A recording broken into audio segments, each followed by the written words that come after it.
कधी गिरणारी तर कधी गाणगापूर, गुप्त संचार तुमचा या समस्त भूतलावरी। दिगंबरा दिगंबरा श्रीपाद वल्लभ दिगंबरा। श्रीपाद प्रभू गुरुवर्य तुम्हाला आज सांगू इच्छितात, हा संदेश शेवटपर्यंत शांतपणे ऐकावे, कारण यामध्ये तुमचे जीवन बदलण्याची शक्ती आहे। पशु जसा हिरवा चारा दिसला की भांबावतो, तसाच मनुष्य आवडीचा विषय दिसला की त्याच विषयात गुंततो। म्हणून स्वतःच्या मनाला सद्गुरू सेवा हा विषय दाखवा, कारण मन इतर कामक्रोधादी विषयात तुम्हाला बुडवणारे आहेत। सद्गुरू सेवा हा विषय तुम्हाला भवसागर तारून नेणारा आहे। आता नाही तर मग पुन्हा कधी नाही। ज्याला 4 पैसे शिल्लक ठेवायचे असे वाटते त्याने पहिली गोष्ट कोणती करायची ती म्हणजे कोणाचेही कर्ज होऊ देऊ नये। हे साधले की मग खर्च थोडा कमी करायचा प्रयत्न करावा, म्हणजे सहज शिल्लक पडू लागते। तोच नियम प्रेमाला लागू असतो। प्रेम वाढवावे असे वाटत असेल तर द्वेषबुद्धी बंद करावी। नंतर प्रेम कसे वाढेल याच्या उद्योगाला लागावे। चुकून सुद्धा कोणाचे मन दुखवणार नाही याची काळजी घ्यावी।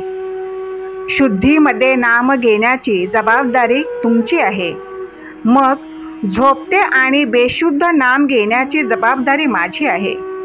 ते मी सांभाळेन, तुम्ही फक्त भगवंताचे नाम घ्यावे। या पलीकडे मला दुसरी कसली अपेक्षा नाही। काम करत असताना सुद्धा मनात इतर विचार येतातच ना, मग तसेच नामस्मरण करायला कोणती अडचण आहे? उगाच दुसरे विचार करण्यापेक्षा भगवंताचे नाम घ्यावे बरे नाही का?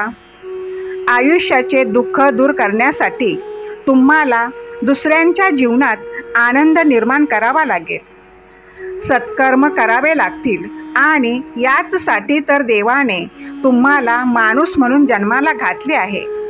यापेक्षा आणखी देव काय करणार? जप आणि जप दोन्ही शब्द दिसायला सारखेच आहेत, पण उच्चार वेगवेगळे आणि त्यांचे अर्थ भिन्न आहेत।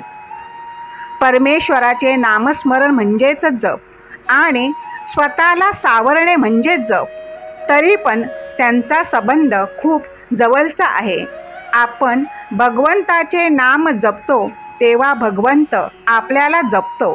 त्यामुळे तुम्ही नेहमी भगवंताचे नाम जपत राहा, मग भगवंत तुम्हाला कसा जपेल ते बघा। श्रीपाद प्रभू म्हणतात, बी आधी की वृक्ष आधी? वाद काही लोक हुशार घालत असतात, पण या दोन्हींच्या आधी जो एक आहे तो देव। तो आपल्या संकल्पनातून बियातून वृक्ष व वृक्षातून बी निर्माण करत असतो। अमोघ अशा त्याच्या संकल्पनाचे सप्तमहर्षींना अंदाज लागला नाही, तर तुम्ही तर साधारण मनुष्य आहात। परमेश्वराच्या योजनेचा अंदाज लावायला जाऊ नका। तुम्ही फक्त देवाचे नामस्मरण करा, सत्कर्म करा। तुम्ही माझी आराधना केली तर मी तुम्हाला धर्ममार्गाचा कर्ममार्गाचा बोध करतो। तुम्ही पतित होऊ नये म्हणून मी सदैव तुमचे रक्षण करतो। माझे हे आशीर्वाद प्राप्त करून घेण्यासाठी आत्ताच आपल्या व्हिडिओला लाईक करा आणि हो माझा स्वामी शक्तीवर, माझा श्रीपाद वल्लभांवर विश्वास आहे असे कमेंटमध्ये टाईप करा। भाग्यवंत ठराल आणि जन्मातील पापांचे क्षय होऊन पुण्यफल आरंभ झाल्याशिवाय दत्तभक्ती उदित होत नाही। कुठल्याही काळात भक्ताला दत्तभक्ती, श्रीपाद वल्लभांचे दर्शन, स्पर्श, संभाषण अशा दुर्लभ योगाचा भाग्योदय होतो।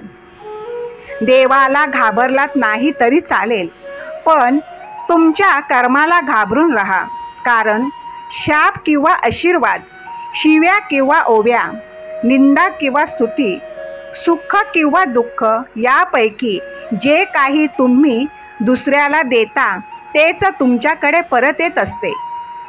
हा परमप्रिय शक्तीचा किंवा निसर्गाचा नियम आहे आणि याला मी स्वतःसुद्धा काही करू शकत नाही. त्यामुळे तू फक्त तुझ्या कर्मावर लक्ष केंद्रित कर.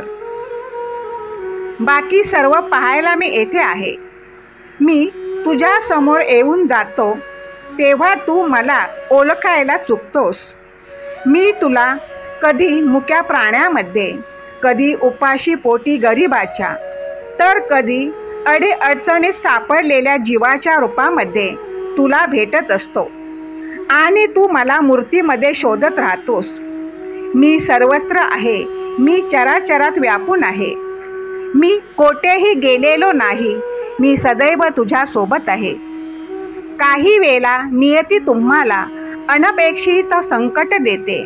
ते फक्त तुमचं कोण आणि परकं कोण हे तुम्हाला दाखवून देण्यासाठी. माणसाला एखादी गोष्ट करायची असेल तर ती मार्ग सापडतो आणि करायची नसेल तर कारणे सापडतात. तुमची खरीखुरी श्रद्धा योग्य ठिकाणी असेल तर पाषाणालाही देवत्व येते. निश्चित रहा. बाकी मी पाहीन. तू पुढे चाल, मागे मी राहीन. कुठेही जा, तिथे मी दर्शन देईन. एवढेच नाही तर तुझ्यासाठी अशक्यही शक्य करेन. मी नक्कीच करेन.